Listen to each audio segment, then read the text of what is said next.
Gibran datang ke rumah saya, Om Rocky saya mau belajar, duduk di situ loh gua kalau mau belajar tuh. Kasih saya kritik Om Rocky, denger saya kritik. Siapa yang saya kritik? Bobi Nasution saya kritik. Sebagai apa Om? Sebagai gubernur.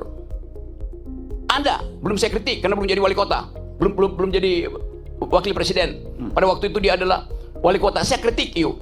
Dia ngaku bahwa setiap Sabtu berbagai macam menteri datang ke dia kasih duit supaya soal saya bilang, yuk koruptor tuh.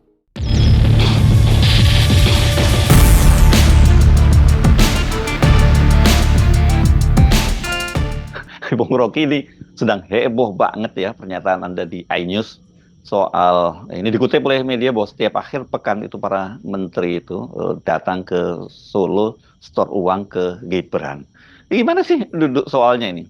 Pada waktu itu betul, sudah berkali-kali saya terangkan di media massa, Gibran datang ke tempat saya, ingin belajar. Lalu saya tanya macam-macam yang orang udah tahu tuh. Kamu mau jadi politisi pada waktu itu? Sibuk soal pencalonan gubernur DKI apa? Lalu saya bilang, kalau kamu mau jadi politisi, sini bawain wartawan, saya promosiin kamu jadi gubernur DKI. Bahkan saya sebutin secara terang-terangan gubernur DKI. Saya bantu promosi. Oh enggak Om, enggak, saya mau jadi pengusaha aja, mau jadi seperti anak muda kebanyakan mau jadi pengusaha. Lalu bercanda-bercanda, suasana bercanda. Ya saling berupaya untuk membujuk supaya dia kalau betul-betul punya ambisi. Motif saya mau tahu apa punya ambisi politik, kenapa datang ke saya. Oh ya mau belajar, oke bagus mau belajar tuh. Lalu ada janji, oke nanti akan ada pertemuan beberapa kali, tapi ternyata hanya satu kali itu. Pada waktu itu saya kira hari Jumat itu, dan mesti ada sekolah PDIP, tapi dia bilang ya saya lebih baik datang ke sini nih, karena ya lebih baik belajar di sini ke Om Rocky daripada ke sekolah PDIP. Oke itu. Pokoknya bagi saya oke itu, ya mungkin alasan itu basa-basi. Tetapi yang menarik adalah di dalam suasana bercanda-bercanda, dia terangkan, dia bercerita bahwa kan saya di Solo kan bolak-balik menteri datang tuh. Saya usut kuriositas saya. Mau ngapain mereka tuh? Bawa proposal, minta proyek, bawa amplop tuh.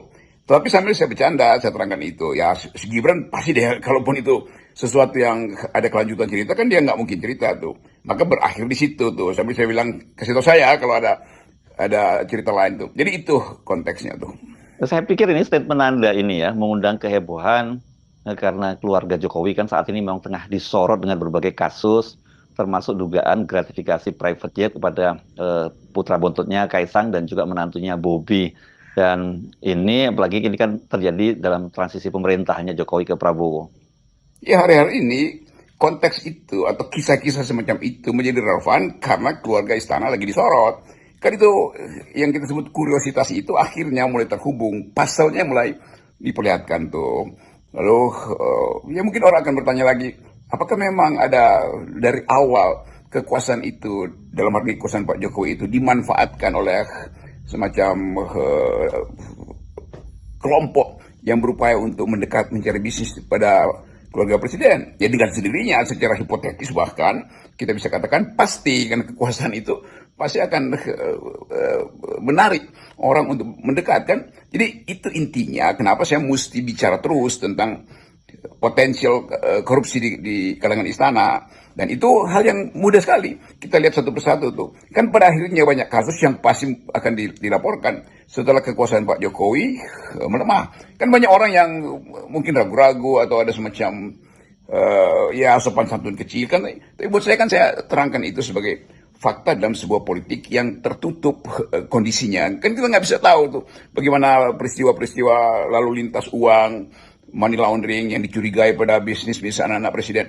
Kan semua kecurigaan itu mesti mulai diteliti, itu maksud saya. Jadi sekali lagi, keinginan kita untuk membersihkan politik harus dimulai dengan kuriositas semacam itu. Nah tugas KPK tentu adalah mendalami. Kan itu sekedar informasi yang diucapkan publik tuh. Tentu hal yang paling mendasar adalah panggil, minta keterangan tuh apa betul Kaisang ABCD penggunaan pesawat. Apakah Gibran dengan cerita saya itu menerima? Kan itu diklarifikasi aja kan.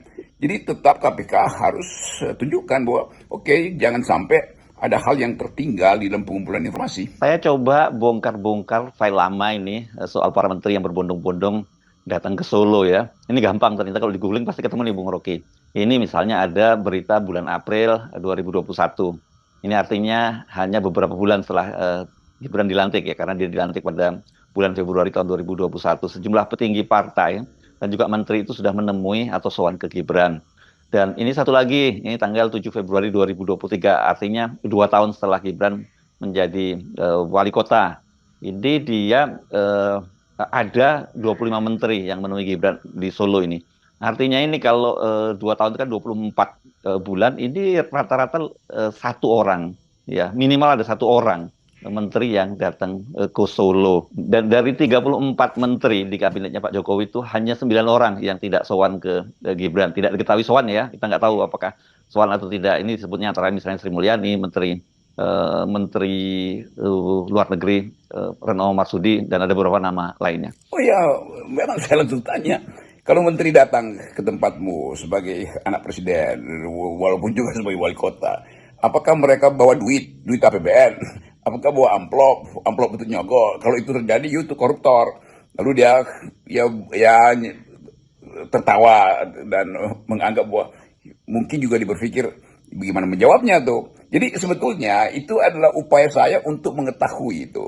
Tetapi ya kalau mau lebih lengkap ya tanya Gibran lah apa yang dia maksud waktu itu.